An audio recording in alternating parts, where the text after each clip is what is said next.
एक 34 साल की लेडी डॉक्टर जिसका होता तो कत्ल है, लेकिन इस कत्ल को हादसा दिखाने का पूरा प्रयास किया गया। लेकिन कातिल की इतनी साजिश के बाद भी इस कत्ल का खुलासा हो जाता है। लेकिन इस कत्ल का मकसद जब आपको पता चलेगा तो आप क्या, दुनिया में जो भी सुनेगा वो दंग रह जाएगा। जिसने भी सुना उसे यकीन नहीं हो रहा था कि एक पढ़ी लिखी महिला जो एक डॉक्टर है उसके साथ अगर ऐसा हो सकता है तो जहां कम पढ़े लिखे लोग हैं उसका क्या होता होगा। जो मां नहीं बन पा रही है, जिस पर वंश चलाने का दबाव बनता होगा। आज की कहानी सुनकर आप भी सोचने पर मजबूर हो जाएंगे कि इस दुनिया में किस किस किस्म के लोग पाए जाते हैं। इस कहानी में आगे बढ़ने से पहले अगर आप हमारे चैनल पर नए आए हैं तो चैनल को सब्सक्राइब जरूर कर ले, ताकि हमारा हौसला बढ़ता रहे और आपके बीच ऐसे ही कहानी लाते रहे। इस कहानी की शुरुआत आज से लगभग 5 साल पहले यानी 2020 में कमन्ना होनाकांडे और जयश्री एक शादी में जाते हैं, जहां एक लड़की को जयश्री देखती है। देखने में काफी खूबसूरत थी। जयश्री ने पहली बार देखते ही उसे अपना बहू बनाने की ठान लेती है। वो अपने बेटे संतोष का शादी रेणुका से करना चाहती थी। संतोष मैकेनिकल इंजीनियर है। जयश्री रेणुका के बारे में वहां अपने रिश्तेदारों से पूछताछ करते हैं। उसके हाव भाव, उसकी चाल चलन के बारे में पता करते हैं। रेणुका एक लेडी डॉक्टर है। रेणुका विजयपुरा जिला के चरचर एक जगह है, वहां की रहने वाली है। अगले दिन कमन्ना, जयश्री और संतोष और उसके कुछ रिश्तेदार रेणुका के घर शगुन लेकर जाते हैं और कहते हैं कि मेरे बेटे संतोष के लिए आपकी बेटी रेणुका का हाथ मांगने आए हैं। संतोष मैकेनिकल इंजीनियर था तो रेणुका के घर वाले ने भी हाँ कह दी। रेणुका के घर में खुशी का माहौल था। वहाँ पे दोनों परिवार मिलते हैं। रेणुका और संतोष एक दूसरे को देखते हैं। वो दोनों एक दूसरे को पसंद कर लेते हैं। शादी की तारीख तय की जाती है। फिर दोनों परिवार और संतोष और रेणुका के सर्वसम्मति से दोनों की शादी 2020 में। शादी के 2 सालों तक सब कुछ ठीक चल रहा था। इसी बीच संतोष को पता चलता है कि रेणुका को मिर्गी के दौरे पड़ते हैं। इससे ज्यादा कुछ प्रॉब्लम नहीं हुआ, लेकिन 3 साल बीतने के बाद भी जब रेणुका को बच्चा नहीं हुआ तब सास ससुर भी कहने लगे कि हमें पोता पोती का मुंह दिखाओ, हमारी उम्र होती जा रही है, पता नहीं कब चल बसे। दरअसल रेणुका को बच्चा नहीं हो रहा था। काफी प्रयास करने के बाद भी उसे बच्चा नहीं हुआ। अब उसके पति भी ताने मारने लगे थे, तुम तो बांझ हो, तुम तो मुझे संतान की सुख नहीं दे सकती, मेरा वंश कैसे बढ़ेगा। रेणुका को सब प्रताड़ित करने लगे, उसे मेंटली हरेस करने लगे। घर में काफी तानातानी का माहौल हो गया था। इस सब से तंग आकर संतोष यहाँ की नौकरी छोड़कर मुंबई में नौकरी करने लगा। वो हफ्ते में एक बार घर आता था, लेकिन रेणुका से ठीक से बात नहीं करता था और हमेशा इस बात को लेकर झगड़े होते थे। हालांकि रेणुका पढ़ी लिखी और उस पर से डॉक्टर थी, तो वो जानती थी कि किस वजह से बच्चा नहीं हो पा रहा है। वो कई बार घर के लोगों को समझाते भी थे।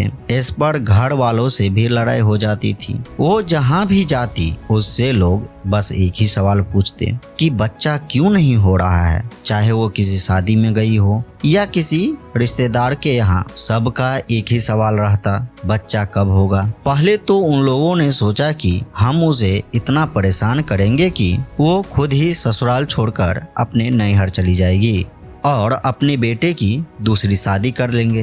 वो चाहती तो घर छोड़कर जा सकती थी, क्योंकि वो किसी पे डिपेंडेंट नहीं थी। डॉक्टर थी, वो खुद कमाती थी। इसके बावजूद भी वो घर छोड़कर नहीं गई।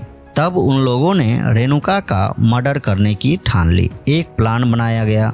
मर्डर को हादसे में बदलना है, जिससे पुलिस को लगे कि ये मर्डर नहीं बल्कि एक हादसा है। इसके लिए एक सुनसान सड़क को चुना गया, जहां रेणुका को बाइक से नीचे गिराकर मारने की पूरी प्लानिंग बनाई गई। प्लानिंग ये थी कि जब रेणुका की मौत हो तो वो कत्ल एक रोड एक्सीडेंट लगना चाहिए। सारी तैयारी पूरी हो जाती है, बस इंतजार रहता है उस पल का जब रेणुका का कत्ल होना था। रेणुका की मौत के लिए तारीख चुनी गई 24 मई, दिन शनिवार और वक्त रात का।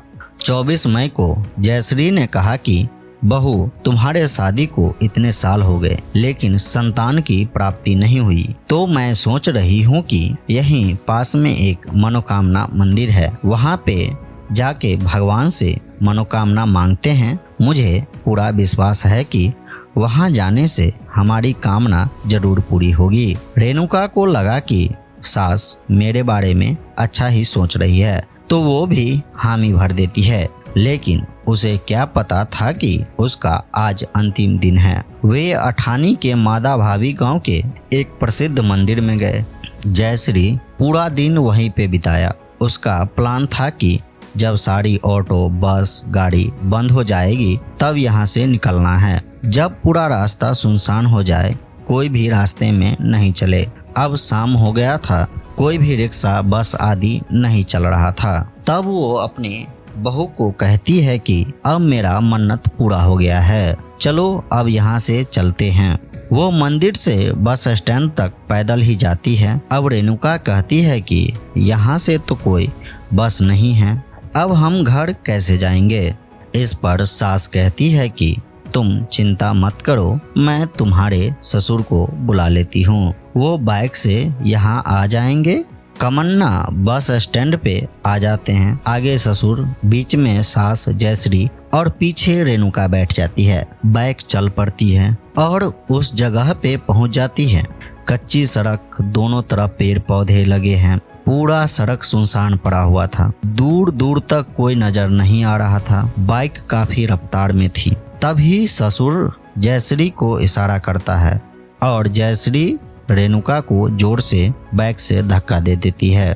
धक्का इतना जोर से दिया कि रेणुका रोड के उस पार जाकर गिरी। बाइक काफी तेज थी तो बाइक थोड़ा आगे जाकर रुकी। ससुर ने फिर बाइक घुमाकर वापस लाते हैं और देखते हैं कि रेणुका मरी है कि नहीं। रेणुका अभी भी जिंदा थी। उसके ससुर ने वहां पे रखे एक बड़े पत्थर से रेणुका के सिर के बीच में वार करते हैं, लेकिन इसके बावजूद भी रेणुका की सांस चल रही थी। इतना सब होने के बाद भी इन लोगों का मन नहीं भरा, तो उसने रेणुका जो साड़ी पहनी थी उस साड़ी से रेणुका का गला घोंटकर मार दिया। इसके बाद रेणुका के पल्लू को बाइक के पीछे वाले चक्का में फंसा देता है, जिससे देखकर किसी को भी लगे कि ये सड़क दुर्घटना है। फिर रेणुका के साड़ी को बाइक के चक्के में लपेट देते हैं और बहू की लाश को 120 मीटर तक घसीटता है। पूरा प्लानिंग अच्छा था। पूरे 2 घंटे में ये पूरा प्लानिंग पूरा हो गया था। 2 घंटों की मशक्कत के बाद उसने पुलिस को खबर किया। पुलिस वहां आते हैं। रात थी तो ज्यादा तहकीकात नहीं करते हैं और लाश को पोस्टमार्टम के लिए भेज देते हैं। रेणुका के पति संतोष को भी खबर दिया जाता है। रोते बिलखते हुए घर आता है, लेकिन ये भी इस साजिश में शामिल था। आंखों में आंसू लिए संतोष ऐसे रो रहा था कि जैसे मानो कि सबसे ज्यादा दुख इसी को हो रहा हो।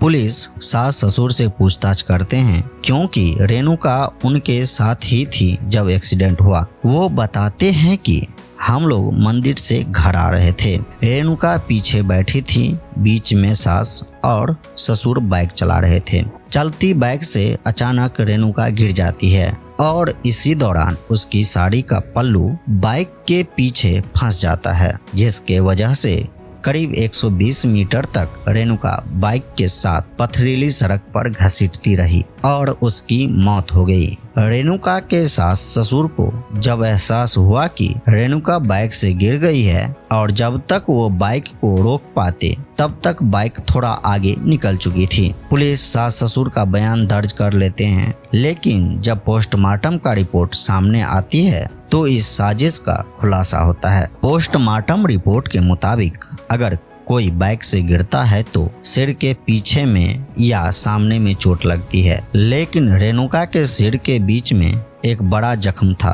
जो किसी बड़े पत्थर या किसी भारी चीज के मारने से ही हो सकती थी। और दूसरी बात, रेणुका के गले में जो निशान थे वो एकदम सीधा था। अगर बाइक के घसीटने से ये निशान आते तो निशान ऊपर नीचे होता, लेकिन ऐसा नहीं हुआ। इससे साबित हो रहा था कि रेणुका की मौत सड़क हादसे में नहीं बल्कि उसका मर्डर हुआ है। चूंकि हादसे के वक्त बाइक पर 3 लोग सवार थे। डॉक्टर रेणुका मर चुकी थी, जिंदा बचे थे सास ससुर। पुलिस की जांच इन्हीं दोनों से शुरू होती है।